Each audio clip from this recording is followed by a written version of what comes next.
Hey what's up guys, welcome back to my YouTube page. তো তোমাদেরকে সবাইকে অসংখ্য অসংখ্য ধন্যবাদ আগের ভিডিওটিতে আমাকে সাপোর্ট করার জন্য। তো আবারও চলে আসলাম আমি একটি নতুন ভিডিও নিয়ে তোমাদের জন্য। তো আজকে আমার পার্সোনাল ব্লগটি সকাল থেকেই শুরু করে দিলাম। তো দেখো, আমার ছেলে রেডি হয়ে গেছে স্কুলে যাওয়ার জন্য, আমিও বাইকটি রেডি করে নিচ্ছি। তো বাইকটি গতদিন প্রবলেম দিয়েছিল, তো আজকে যদিও প্রবলেম দেয়নি, স্টার্ট নিতে একটু প্রবলেম হচ্ছিল, তবে ঠিক করে নিয়েছি নিজেই। তো আমার ছেলে বাইকে সামনে বসবে বলছিল, কিন্তু আমি বললাম না, সামনে বসলে আমার অসুবিধা হয়, তুমি পেছনেই বসো। আর ও পেছনে বসে গেল, আমি বাইক স্টার্ট দিয়ে বাড়ি থেকে রওনা দিয়ে দিলাম। এই রাস্তাটা দেখতে পাচ্ছ, এটা আমাদের একটি ব্রিজ, আমাদের পাড়ার মধ্যেই পড়ে। পাশে দিয়ে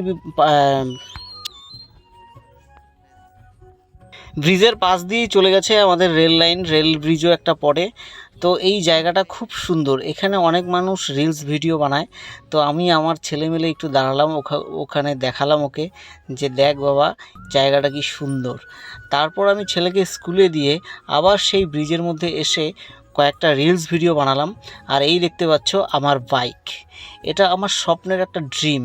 হাং বাইক আমার আগে পরে অনেক পছন্দ, এখনও পছন্দ। আর দেখো, এই সময় চলে আসলো ট্রেন।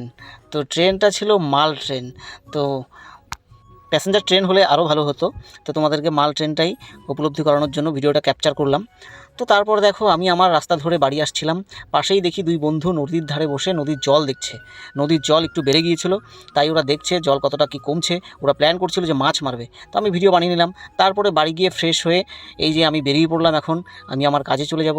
আমি এখন যাব হলদিবাড়িতে আজকে। দেখো গাড়ি রেডি, গাড়িটাকে বের করলাম, গাড়িটা একটু মুছলাম, মুছে নিয়ে তৈরি করলাম। আর এই দেখো, আমি আমার সাথে নিয়ে নিয়েছি তুহিনকে। তুহিন আর আমি মোটামুটি বেশ 2-3 দিন যাবৎ খুব ঘোরাঘুরি করছি, আজকেও ওকে নিয়ে নিলাম তুহিনকে বললাম যে চল আমার সাথে, তুই আর আমি ঘুরে আসি ওইদিকে হলদিবাড়ি হয়ে, জয়ী সেতু হয়ে খুব সুন্দরভাবে আমরা ঘুরবো। তো এই প্ল্যান করে আমরা বেরিয়ে পড়লাম। তো আমি ড্রাইভ করছিলাম, কিছু দূর যেতে যেতে আমার কিছু খেতে ইচ্ছে করলো, তো আমি গাড়িটা পার্ক করলাম। এখন আমি গাড়ি থেকে নামলাম, নেমে আমি কি বলছি নিজেই জানছি না। তো আমি আর সপ্তাহের প্রথম দিন, ঘোরার আমেজটাই আলাদা, তাই তুহিনকে সাথে নিয়ে ঘুরতে বেরিয়ে পড়লাম। তো আমি এখানে দাঁড়িয়েছি, দাঁড়িয়ে কি বলছি নিজেই জানি না। তো অ্যাকচুয়ালি আমাদের খিদে পেয়েছিল, তাই কিছু খাবার দাবারের জন্য তুহিনকে আমি দোকানে পাঠিয়ে দিয়েছি। তোমরা একটু সাপোর্ট করবে যাতে আমি এইভাবে ভ্লগ ভিডিও বানাতে পারি। আর এই যে রাস্তাটা দেখতে পাচ্ছ, এটা হচ্ছে বাংলাদেশ যাওয়ার রাস্তা। তো এই রাস্তা ধরে চ্যাংরাবান্ধা হয়ে মানুষ বাংলাদেশ পৌঁছায়।